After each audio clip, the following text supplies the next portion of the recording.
Hey guys, welcome back to the channel, and in today's video I'm going to be unboxing and reviewing the Moto G84, and this phone costs $249.99 here in the UK. So I've got this one in the Viva magenta color.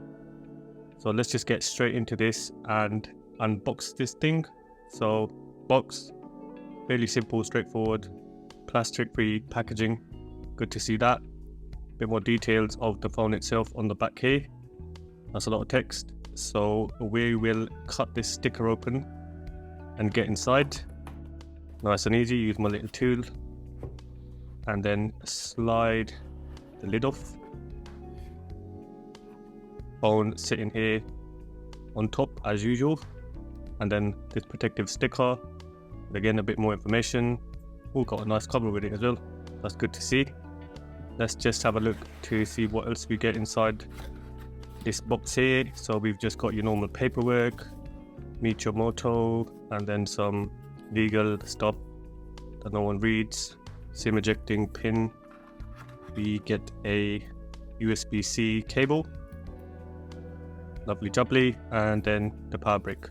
Always a big fan of getting a power brick with the phone nowadays, so good to see that. Put that all away. Phone here, let's get this sticker off. And then this TPU soft gel kind of case, good for them to provide that. So let's boot this up, and we got the Moto logo coming up. Hello Moto. So we're working with a 6.5-inch OLED display on the front here of the phone. To the right hand side we have the volume rockers and then the power button just underneath, and this is a plastic frame. To the bottom we have the headphone jack, microphone, USB-C port on the speaker grill, and a lot of text which is regulatory information. To the left side we have the SIM/M micro SD card slot. We just pop that out, have a quick look at it. So we can get SIM and SD card on that tray there. And then to the top we have the Dolby Atmos branding and a microphone. Around the front we have the camera and earpiece, and then to the back you can see this vegan leather, which is really nice, soft touch. And we have the two cameras on the back here, Motorola branding in the middle, and quite nice texture on this vegan leather. Feels soft leather like, so nice and comfortable in the hand. And fits in the hand quite good, depending on how big your hand is or small.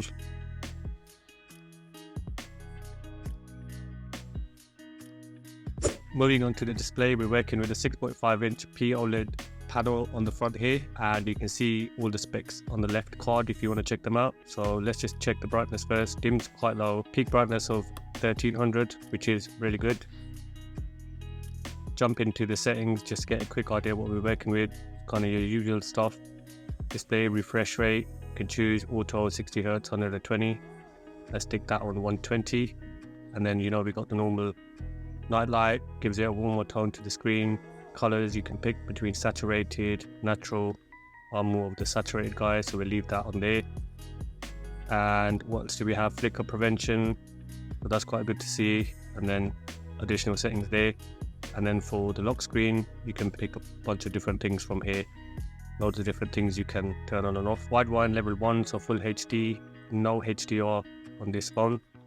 Viewing angles, not bad, what you can expect from an OLED panel.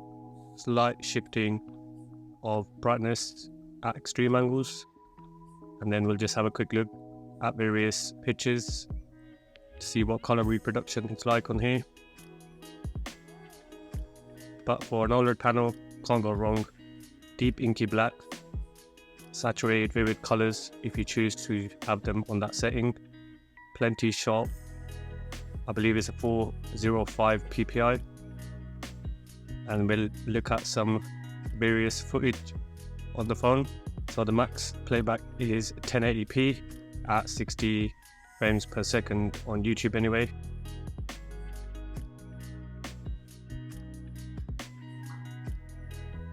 And then we'll jump in on Disney Plus. You have to be. Really nice panel, and at this price point, getting a POLED display is really good value for money.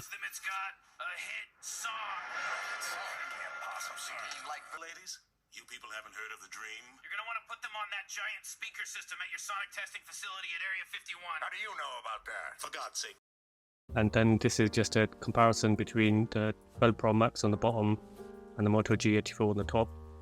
So just you get an idea of what the difference or similarities are in the OLED panel. And then we just have a quick look at what, wallpapers and stuff look like on the phone. Generally, really nice screen. Outside, absolutely fine. Hits the peak brightness.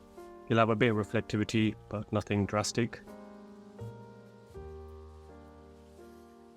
So moving on to performance. On this phone, we're working with the Snapdragon 695 5G, 12 gigabytes of RAM, and 256 gigabytes of storage.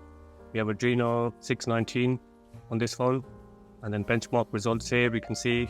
So not bad, mid-range chip, around 3D mark, wildlife test on here, 1179 on there, and decent score, consistent across the board I guess. And then PC mark, we can see the score here. So capable chip, nothing that's going to blow anything out of the water. We'll have a look at RAM management. Got a bunch of apps open here, and then if I just flick through and go back to them, we can see the system's holding them absolutely fine, so not a problem there. The 12 gigabytes seems to be doing a good job.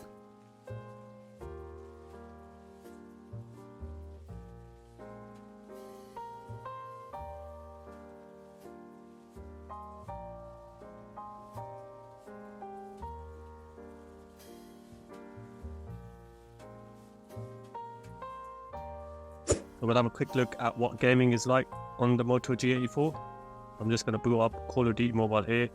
We look at the graphics settings, we've got max and very high, which is good to see, but obviously depending on if you set the frame rate to max, you can't have it on very high. Let's just jump in, have a little play about multiplayer ranked.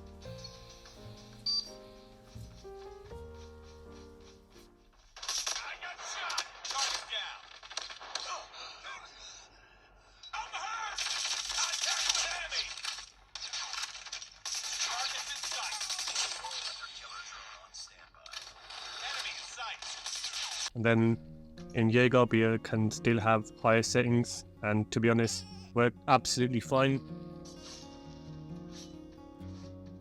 I set the graphics to full. I mean, there was a little bit of stutter here and there, and the phone might have heated up a tiny bit, but nothing drastic.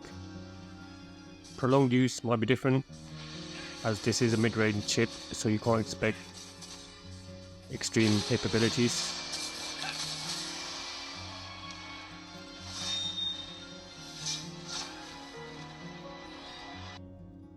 And then Genshin Impact, same thing on here.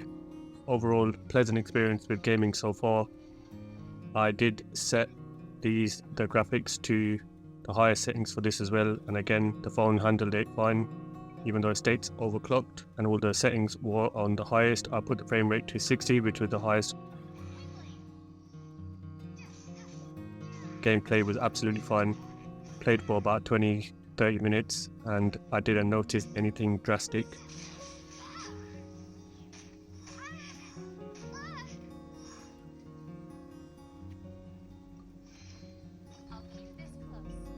And then generally browsing around the phone, the chip is more than capable of handling daily tasks. You know, your apps open quick enough. Obviously anything data reliant will be based on 4G or Wi-Fi speed. You're getting apps opening quick enough. 120 Hz on the display does make everything feel smoother, so that's always a plus. And we have split screen, which works absolutely fine. So I'm running YouTube here along with the news app, and you can see, you know, absolutely no problem running both apps side to side. So overall, really good chip in a phone at this price, pleasantly good experience. So moving on to the cameras, we're working with 50 megapixel main camera with 8 megapixel ultra wide, which also doubles as macro, and then on the front we got 16 megapixel camera. jumping into the camera app, we just got your usual kind of, slow motion video, photo, and then in the more we have a bunch of different options, panorama, dual capture, things like that. You just jump into the settings, AI settings, we've got a bunch of different things, auto smile, gesture selfie, these are kind of Motorola's built-in settings, and then you can pick photo resolution, so we can set that to high. Video 1080p max at 30 or 60 frames per second on the back camera, and on the front it's limited to 30 frames. And then we just have generic settings further down here. And then on each camera mode, you can pick your frame rate, your aspect ratio, stabilization on and off. So quick settings available there. And we can have a quick look at the macro camera. Seems to work absolutely fine. And going into the photo mode, we have night mode there, which is auto detect. You can choose image preference if you want it to be natural or saturated. So your usual settings, you got filters there on the side, and then on your Pro you have your normal settings. You can find shutter speed, ISO, things like that. And we will have a quick look at different footage that I've captured. So I'll swap out my main camera with the Moto here so we can just see the difference. And I was noticing there was shifting in the color temperature. Outside worked absolutely fine, no problem there.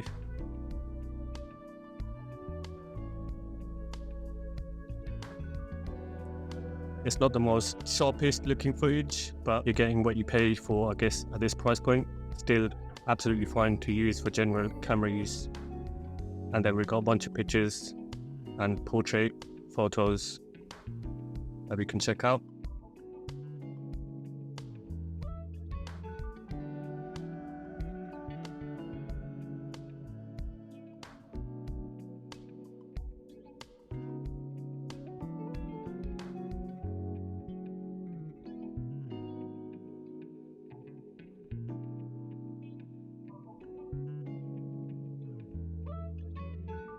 So moving on to battery, this phone has a 5000 milliamp hour battery and has 30 watt turbo charging, which is really good to see. So it charges up quite fast.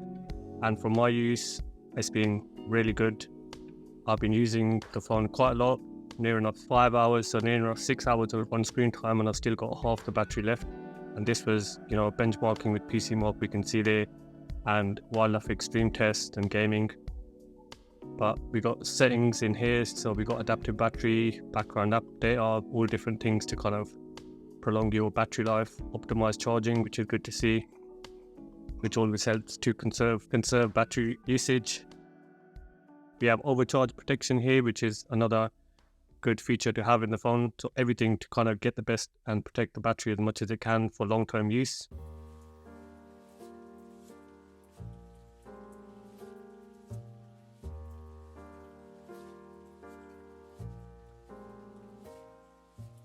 Moving on to speakers, this is stereo speakers, so the speaker at the bottom of the phone, and then obviously with the earpieces. And then it has Dolby Atmos tuning, so we can jump into the separate app for that, and then you kind of get some intro on what you can expect. And then we have your settings where you can pick from, so music, film, gaming, whichever one, and you can go into each one and change the settings there and check out some audio.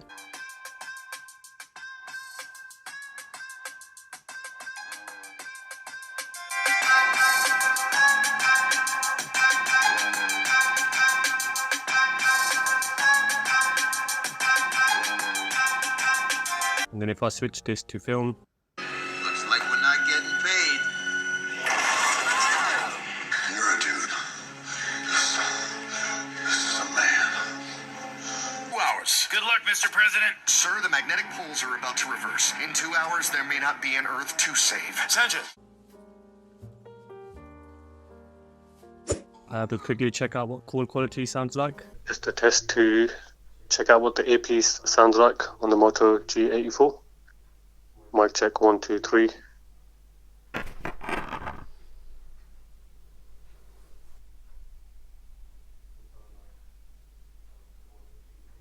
Let me just check out what the loudspeaker sounds like on the phone at full volume, 100%. Mic check 1, 2, 1, 2.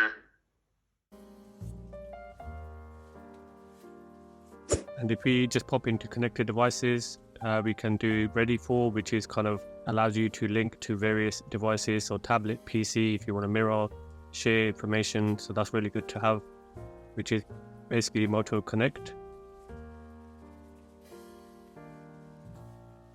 And then we have Bluetooth, NFC, you can cast, printing, share with the Chromebook. So loads of connectivity options. And then for security, we have an on-display fingerprint reader. Your normal setup works good enough, I guess. Takes maybe a second, less than that, to unlock the phone.